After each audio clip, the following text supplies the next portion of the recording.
हुए। यक्ष उसके सामने झुककर बोला, हे रूपवती, तेरा पति तुझे बचा नहीं पाएगा।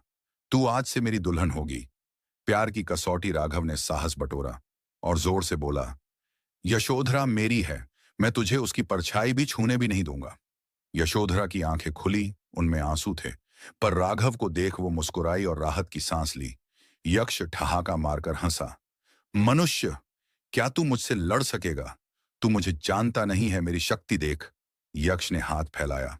हवा का तूफान उठा और राघव दूर जा गिरा। उसकी छाती पर नील पड़ गए।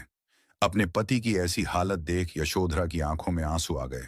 उसने यक्ष से कहा, यदि तू सच में मुझसे प्रेम करता है तो मेरी एक शर्त मान। तो मेरी एक शर्त मान। यक्ष रुका। शर्त? हाँ, शर्त। प्रेम बलात् प्राप्त नहीं किया जा सकता। यदि तू सचमुच मुझे अपनाना चाहता है तो पहले मेरे पति को हरा कर दिखा। वह जीते तो मैं उनकी ही रहूंगी, और यदि तू जीता तो मैं तेरी हुई। यक्ष गरजा, अच्छा चलो, यह युद्ध ही तय करेगा सुंदरी की तो किसकी हुई। अचानक भूमि फट गई और चारों ओर काले धुएं से एक गोल अखाड़ा बन गया। राघव खड़ा हुआ। वह घायल था, पर उसकी आंखों में अग्नि जल रही थी। दोनों भिड़े। राघव की तलवार चमकती रही, पर यक्ष के धुंधले शरीर को भेद नहीं पा रहा था। यक्ष के वार से राघव का रक्त बह निकला था। यशोधरा चीखी, राघव, हार मत मानो। राघव दर्द से बेहाल हो गया था।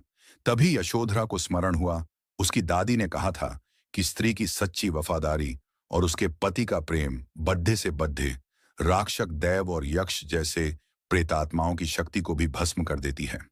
पापी यक्ष, तू चाहे कितना भी बलशाली हो, पर मैं अपने पति की धर्मपत्नी हूं।